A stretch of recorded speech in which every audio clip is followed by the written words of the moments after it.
Hey garden friends, welcome to the Rose Alley. I've got my arbors. We got them over the weekend. There's 1,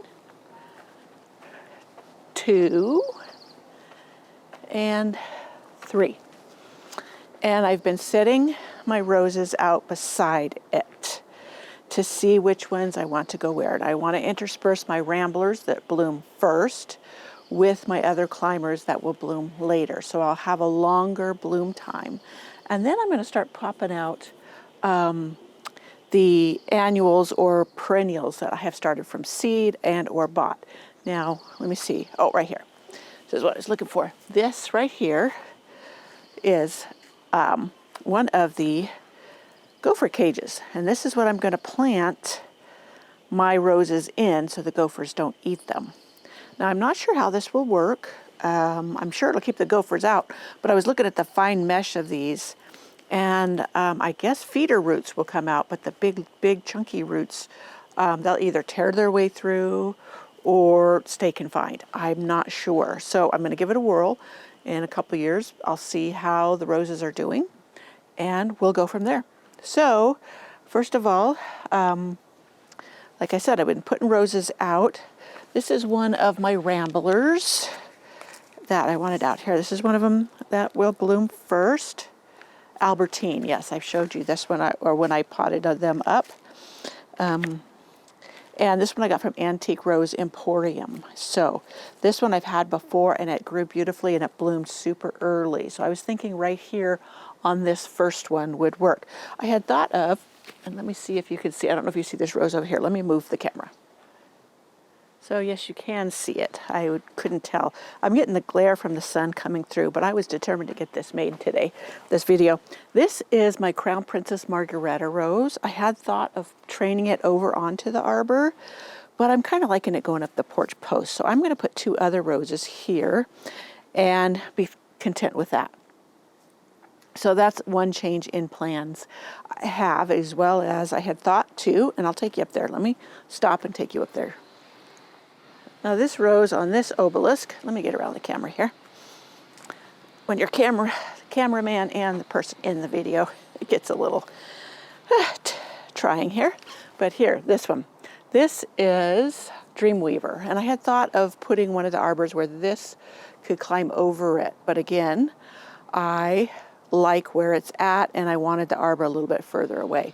So I originally had this climbing up this porch post here, and I liked that, and I just pulled it away to so we could paint. I had the rails replaced and they painted, but I'm thinking I want to go ahead and create some kind of a trellis here up to the eave and train this up it rather than having the obelisk. You can see the obelisk does not want to stay upright because this is on a slant. So that's another thing I'm going to change. And I'm thinking of using these type of cattle panels to make the trellis up to the eave, and then just train that right up that. And I'll do the same with my Zephyrine drone rose over there. And there's also, this is a clematis here climbing up with this rose. But that's the idea for those right now.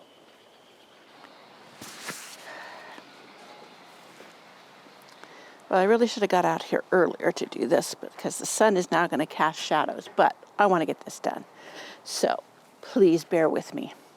So I'm going to dig my hole for the rose. And I'm going to try to avoid, already we smashed one Sweet William there, putting in the arbors. My husband isn't too delicate with things, but I won't complain because he helped me do all this. Anyways, pulling up a few weeds back here that need pulling. And I was thrilled. Right here is a piece of golden feverfew that I have wanted this to be sure and spread, so I don't want to damage that. But anyway, so I'm going to dig my hole right here close to the arbor. Now over here, it looks like I'm going to have to move that iris unless I plant a little bit further back from the plant. Now this is what is that? A penstemon, and I don't want to damage it either. So Unfortunately, this is not a very deep pot, like some of my others are. So I probably don't have to dig very deep. And being this was just potted into this pot, the roots might not be that far into it. So I'm trying to get this all done while carefully avoiding my irrigation pipe, because last time I was digging up something, I severed it in another spot. Okay, so I'm going to pop this out of the pot, slug it in the pot, and it looks good. It's got nice little roots everywhere. And then I'm going to slide it into the sleeve. I had thought of making some of these things, but it just wasn't worth it for these. Didn't end up costing me very much, and it wasn't worth my time if they weren't going to cost me that much. Now I got it down in there. It doesn't matter that this is kind of high, because I'm going to cinch it kind of round this, and it looked like this is kind of sitting high on the ground. So I'm going to dig it out a little more.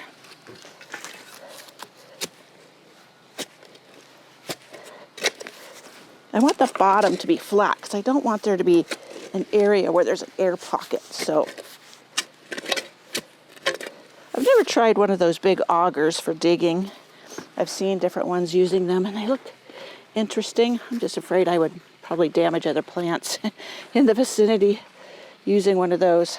Okay, now you notice I do not put anything in the planting hole, because you really want everything to reach out for feed. You don't want them to stay right in the pot. And my soil is so healthy that it already has the mycorrhizal fungi in it. Okay, so now I'm just going to fill it back in carefully. Hopefully there's some underneath. Let me move this shovel out of my way. Now, one thing about the grow, I guess it could be considered a grow mesh bag, is it prevents the gophers from coming up over it and into the growing surface where it can then eat them. So let me move this back and kind of get this soil back around it. And as I water, this will sink back down into the hole, and the foliage and any undergrowth will cover up the bag or the mesh. And I can worry about that in a bit later. So I will get my hose and get that all watered in well. Making sure I'm not trumping anything around me. Oh, there was a foxglove there. No, that's not. What is that? Uh-oh, lost my tag. I try to get my tags or a marker, a garden. I have a garden map of things, because I forget. Alrighty. So, let me get my hose. I love my hose link. I gotta make sure my camera's not in the way of the hose coming by.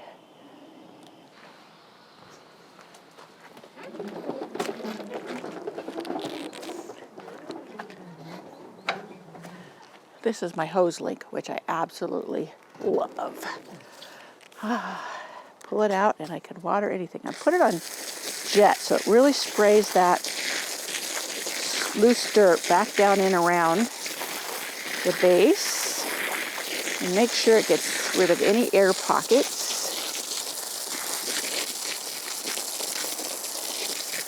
Yeah, I think those gopher cages are going to work great, because they're big enough for my bigger pots and deeper ones, but these shallower pots and what have you, it leaves enough around the top that it really prevents the gophers from coming up over. And I can cinch it up around the base of the rose if I want. And as I said, the other roundabout growth will hide whatever's above the top. And if I had needed to plant it deeper, then it's nice and deep. So, anyways, it's one thing that seems to thrive around here and does well even through our summers. Now this, in summer, gets part shade because of the tall trees. But just look how gorgeous they are this time of year when I don't have much else going on. And so far the gophers have left it alone. there's the pot of the rose I just planted. But look at these daffodils. Aren't they gorgeous? Look at that center. It's such a, almost an egg yolk yellow against the lighter lemony background. And we'll move you over here. Getting a lot of light. But just look at these. I need to remember, these ones I planted 2 or 3 years ago, and I need to find ones they were and plant more all along. Let me get back up. I'm trying to turn slow so I don't make you guys sick, but all along this path, I think the daffodils will be gorgeous, and I don't have to worry about the gophers eating them like I do the tulips. Now there's my shadow, but down there at the base you can see that rose I just planted. And I will probably I'll plant the other one on the other side. That's one side of the arbor over there, sorry. And then one will go over here. So there'll be 2 on each side so it really fills in quick, and or a clematis, which I have a few clematis. Another sheer delight here this year has been this tub, galvanized tub of daffodils. Aren't these gorgeous? Look at that. Trumpet, it's all ruffly and full and peachy. I just love it. Sits on this stump of an old cedar tree that got taken down, so it's up at a higher level to really, I can get a bird's eye view when I walk by. Okay, after getting that rose planted, I'm deciding on which clematis I want there with it. And I had one over here that I have out there already placed and getting ready to plant it. I'm deciding, I haven't had the gophers eat my others, whether or not I need to use a gopher cage on it or not. And then I have this one, which I got at Lowe's, and it's Jackmanii. It's a pretty purple. It's coming along fine. It's got little, I think I sprinkled some alyssum seeds in here. And I'm pretty sure that's what some of these things coming up are. And I probably should plant this one out there. That would be a real pretty purple with that one. And then I have the bargain one I got at Lowe's for like, I don't know, $5, $5, $7. Funny enough, clematis are dormant, and it was in a big pot. I think it's a Monrovia one. And because they are dormant, they look dead. So I knew it would come back. I mean, it had, obviously it was alive. So score on that one. So I just picked it up for a cheap price, because normally you're paying, well, I mean, I think it was $7 for the Jackmanii in the package, but just bare root. Okay, so I'm mixing up some of my organic Rev for my rose. I just planted out there. Let me see if I have my measuring spoon in here. I usually keep one in here. A couple tablespoons. Oh well, I'm not going to sweat it. I eyeball it half the time anyways, so I'm just going to put in there what I think is a couple tablespoons worth. And then I will add a little bit, because that'll help stir it around. I have some water over here. I probably should put this in my, yeah, I'll put it in here. It makes it easier to pour into this, to the hole. I have a hose in here, but it's not turned on at the moment. So I'll just use this to pour it in there. And it makes it stir around. Fill it up. And a lot of times I will pour the Rev in first and then add the water. That's another way to get it all stirred together. So let's go pour it on our rose. Yeah, the sun's coming out, causing a lot of glare, so I'll probably need to move my camera, but I'd get a lot of backlight against the studio. But anyway, so I'm going to pour this on this rose. Make sure it's sinking down and not just running away. Probably pour some on the poor plant I squished as I was squatting down there.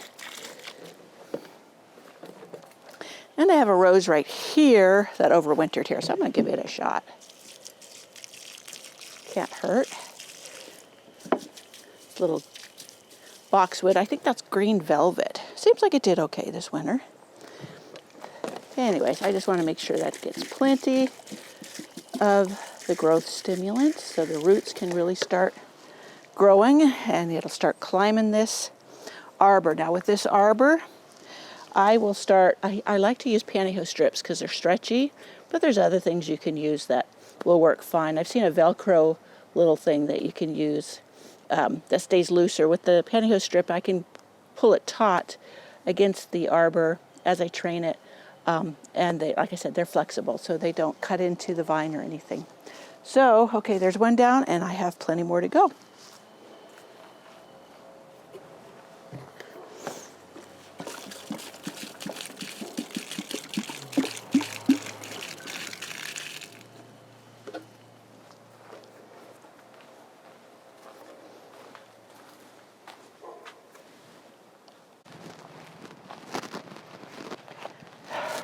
Okay, guys, I got through planting that other rose next to that arbor. This is the second arbor, and realized I did it wrong. So I'm going to redo it and show you the correct way I think you should do it. This is my Gertrude Jekyl rose. This is a David Austin climber. Sorry, I had a lot of car go by. Got some traffic going on today. Got kids going by on electric quads and a three-wheeler, which is cute. Anyways, so you may hear them go by. Just pull up these dandelions to give to my chickens. They do love them. Anyway, so I gotta move my irrigation hose. Be very careful when you are digging in your garden that you don't sever it. Ask me how I know. Anyway, so here is my Gertrude Jekyl, and here is where I want to plant it. So I'm going to pull everything away as best I can. That strawberry should probably go. Sorry, strawberry. I got plenty more, don't worry. Okay, get my shovel. And I'll dig our hole. Right now the shade's right here from the big side trees. And then the sun, when it gets over there, will come back through here. So this gets probably 6 hours from now on until September, when the sun starts going behind the tall trees again. It's lower in the sky, so at that time it's not getting as much sunlight, but during the critical times it is. Now, they will bloom a little bit later over here usually than in the very back. The very back gets earlier and more sun, but this is where I wanted my rose alley. So I'm trying to dig this hole without disturbing too many other things. Now, a lot of times you want to dig your hole much bigger than the base of your pot or the root mass, but when you're planting in amongst other things, you don't always have that option. So I have something right here that's growing. Let me see with my glasses what it is. It might be something that I don't. No, I think that's some catmint, and I don't want to disturb that. So I'm just going to keep digging, try to get it deep enough and wide enough to do it justice. Right here. Make sure it has a flat bottom. I don't want a bottom that goes like that, because then it'll have an air pocket. Okay, more nepeta right there that I didn't realize was there. But that's okay, I didn't dig it up. All right, so there's my hole. Now I'm gonna get my cage. This is the gopher cage. The wire mesh bag, basically. I'm gonna put it down in there, and I don't know that that is deep enough. But then I'm gonna put a little soil in it. I probably should dig deeper. I just get lazy. Here comes the kids. I'm surprised those little things make it up this big hill.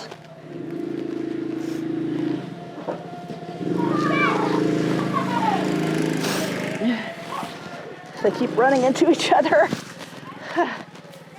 I think they're battery. The one sounds like it may be motorized, but they're awful small kids. But they probably know what they're doing. All right, so it's loose down in there. It seems like it's a big enough hole for my rose, but I do want some dirt in the bottom of the cage because I want the roots to be able to spread a little bit. That's the only thing I'm worried about is the small mesh of these cages that the big roots won't be able to go down. Oh, warm in there. Okay, here is the tried and true moment. Okay. You see these big roots here? That's the ones I'm worried about, not being able to spread. But as long as it's safe from the gophers and those feeder roots spread, I'm thinking it's A-okay. Right? Okay. So, yeah, the top will be down underneath the soil. So I'm just putting all this back in here, backfilling. Now, one thing about this soil over here, there's quite a bit of clay in it, so very water retentive without being poor draining. So my soil in the very back is basically crappy compared because it's very sandy. It was like a cheap fill dirt that when we put in the back, it was used. So you may think I'm a little rough, but I'm just getting it down there around it.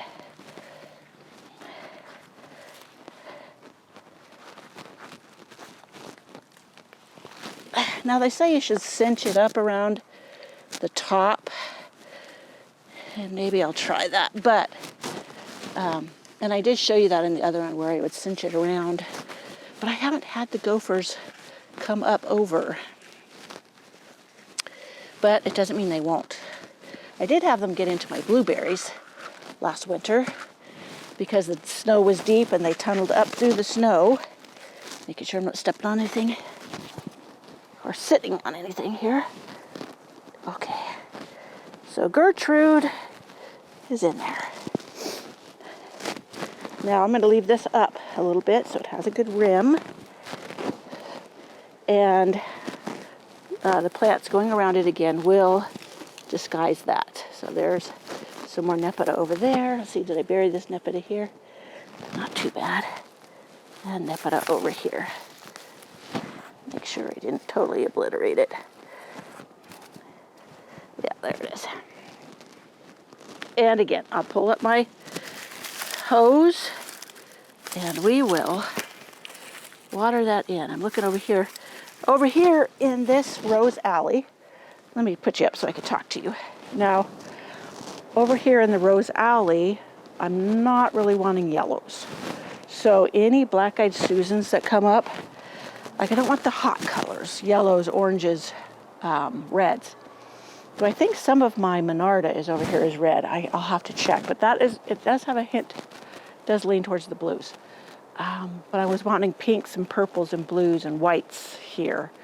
And you know, I've said this before, like in the back, and then I gave up and just let the black-eyed Susies and whatever fill in because they're so gorgeous and they seem to do fine. I just didn't want the yellow to clash with the pinks and lavenders of the roses because the majority of them are pink, lavender, white. So, but it is what it is. And by the time the black-eyed Susans start blooming, maybe they'll be kind of slowed down. So I don't know. I say that and then I change my mind later on because I'm lazy. I'm basically lazy. But so that's the proper way. You kind of fill in some soil in the cage, the gopher cage, then you put the rose in and you hope for the best. All I want is to keep the gophers from eating the roots to a nub like they have in the past. So that is how I'm going to plant the rest of the roses. And I think I'm going to use cages for the clematis too, but I'm not certain. It depends on if I run out before I'm digging. So we'll see. I have more on order for the smaller size plants, like my echinaceas have all gone missing. And that's the gophers eating them. They seem to love them. And I just saw one of my sempervivums. The whole bottom was sheared off. And I had seen, how I found it was it had sunk down a little bit, like there was a hole beneath it from the top of the soil. And then I went and pulled it up, and sure enough, the bottom had been sheared off. So they're eating away. And I don't find, these are supposedly pocket gophers. I don't have the pockets here. The pockets are down on the back hillside, and they're just tunneling up around in my garden. And so the trap, you're supposed to go like 1 foot away from the pocket. It says, I don't have the pocket in my garden. I don't know, maybe I should try it down on the back hillside. I don't know, but I've caught one gopher and eliminated him. Lots and lots of damage done by them. That's why I'm going with the cages. And we'll see what happens. But I'm thrilled. I'm thrilled to have my arbors and to get started on this, get them planted in the ground, because we're going to be gone at the end of the month for a week, and I want to make sure everything is in place because it can survive better in the ground than in pots, because you have to water the pot so often when it's very warm. So anyways, I'm looking around whatever else I need to get done. Okay, so that's my planting my roses in my rose alley, and the clematis will be similar if not the same. All right, I'll get rolling.